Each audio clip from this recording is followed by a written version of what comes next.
दोस्तों, आज की इस वीडियो में हम बात करने वाले हैं भारत के महान हॉकी खिलाड़ी और हॉकी के जादूगर कहे जाने वाले मेजर ध्यानचंद के बारे में।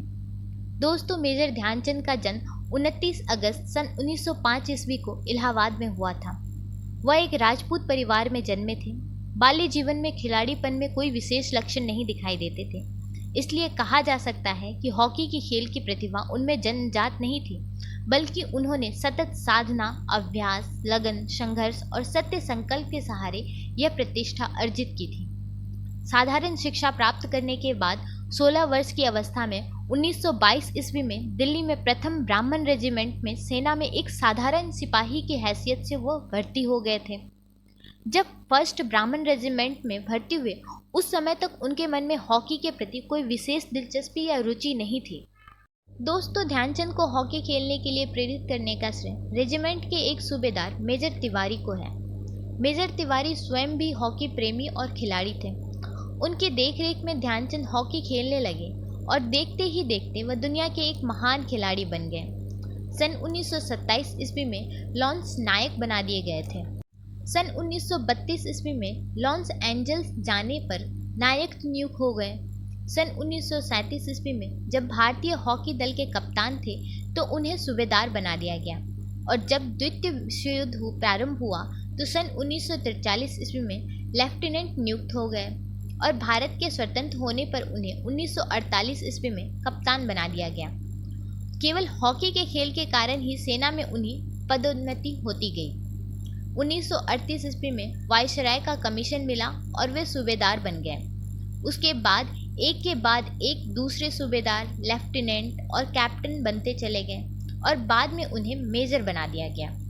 दोस्तों, मेजर ध्यानचंद की खेल प्रतिभा की बात करें तो गेंद इस कदर उनकी स्टिक से चिपकी रहती थी कि प्रतिद्वंदी खिलाड़ी को अक्सर आशंका होती थी कि वह जादुई स्टिक से खेल रहे हैं। यहाँ तक कि हॉलैंड में उनकी हॉकी स्टिक में चुंबक होने की आशंका में उनकी स्टिक तोड़कर देखी गई थी।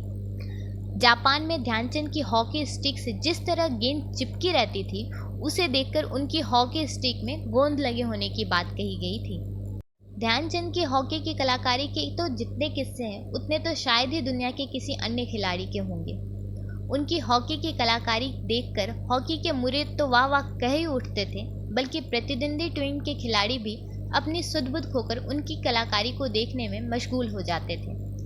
उनकी कलाकारी से मोहित होकर एक बार जर्मनी के सम्राट हिटलर ने उन्हें जर्मनी के लिए खेलने की पेशकश कर दी थी, लेकिन ध्यानचंद ने हमेशा भारत के लिए खेलना ही सबसे बड़ा गौरव समझा और उन्होंने उनका यह प्रस्ताव ठुकरा दिया था।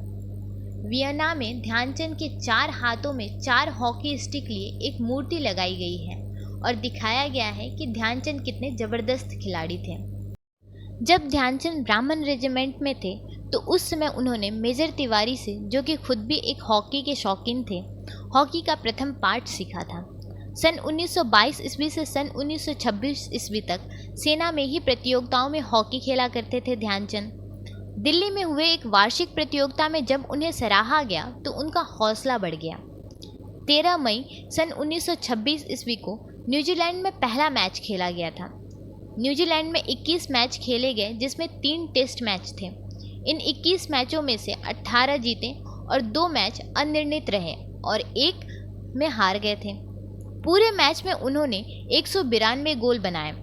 उन पर कुल 24 गोल ही हुए। 27 मई सन 1932 ईस्वी को श्रीलंका में 2 मैच खेले गए। एक मैच में 21-0 तथा दूसरे में 10-0 से विजयी रहे। सन 1935 ईस्वी में भारतीय हॉकी दल के न्यूजीलैंड दौरे पर उनके दल ने 49 मैचें खेले, उसमें से 48 मैचें जीते और एक वर्षा होने के कारण स्थगित हो गया। अंतर्राष्ट्रीय मैचों में उन्होंने 400 से अधिक गोल किए। अप्रैल 1949 ईस्वी में प्रथम कोटि के हॉकी से संन्यास ले लिया था ध्यानचंद ने। दोस्तों, मेजर ध्यानचंद 3 बार ओलंपिक के स्वर्ण पदक जीतने वाले भारतीय हॉकी टीम के सदस्य रहे, जिसमें 1928 ईस्वी में एम्स्टर्डम ओलंपिक में भारतीय टीम ने स्वर्ण पदक जीता था। उसके बाद 1932 ईस्वी में लॉस एंजल्स ओलंपिक में भारतीय टीम ने स्वर्ण पदक जीता था, और उसके बाद 1936 ईस्वी में बर्लिन ओलंपिक में भी भारतीय हॉकी टीम ने स्वर्ण पदक जीता था। उनके जन्म तिथि को भारतीय राष्ट्रीय खेल दिवस के रूप में मनाया जाता है। दोस्तों, आज के हमारे इस वीडियो में मेजर ध्यानचंद के बारे में इतना ही। अगर आपको अच्छा लगा हो तो वीडियो को लाइक कीजिएगा, चैनल को सब्सक्राइब कीजिएगा और बेल आइकन को क्लिक कीजिएगा नए अपडेट के लिए। और वीडियो कैसा लगा हमें कमेंट बॉक्स में ज़रूर बताइएगा। धन्यवाद।